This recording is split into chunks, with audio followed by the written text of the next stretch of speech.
100 days ago, I arrived in Nigeria with a very simple goal: to listen, to learn, and to lead with empathy. In this very short time, I have met with government partners, I have met with migrants, I have met with returnees, I have met displaced families, and our dedicated IOM staff in the field. Through the length and breadth of the country, the Chief of Mission engaged leaders at the highest levels. She met with the Vice President of Nigeria. She met with the Minister for Foreign Affairs, Minister of Interior, Minister for Budget and Economic Planning, and Minister for Humanitarian Affairs and Poverty Reduction. She also met with governors, and one message was clear: collaboration over protocol, people over process. Together with the resident coordinator, they co-chaired a donor breakfast meeting to discuss key strategic partnership for Nigeria. To ensure that we are fit for purpose and the Federal Republic of Nigeria priorities are at the center of our work, she facilitated a national consultation on the review of the 2025-2027 strategy, an initiative co-chaired by our government counterparts from the Ministry of Humanitarian and Budget and Planning.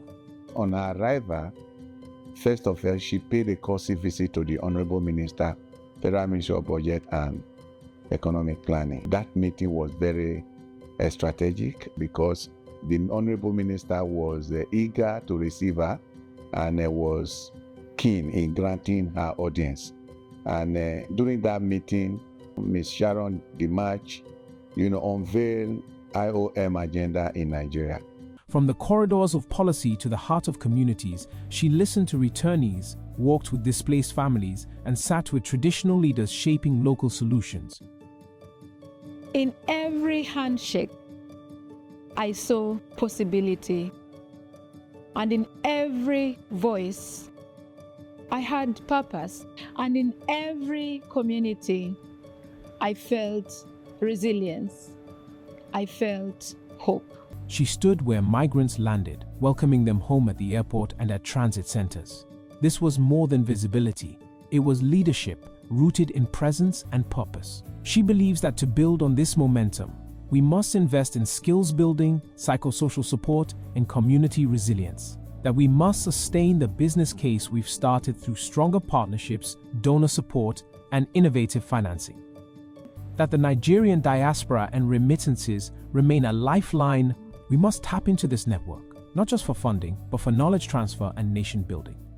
As we move forward in implementing our strategy, the strategy to save lives and protecting people on the move, to drive solutions to displacement, and to facilitate safe and regular migration pathways, in order to deliver on the promise of migration, we need to work collaboratively.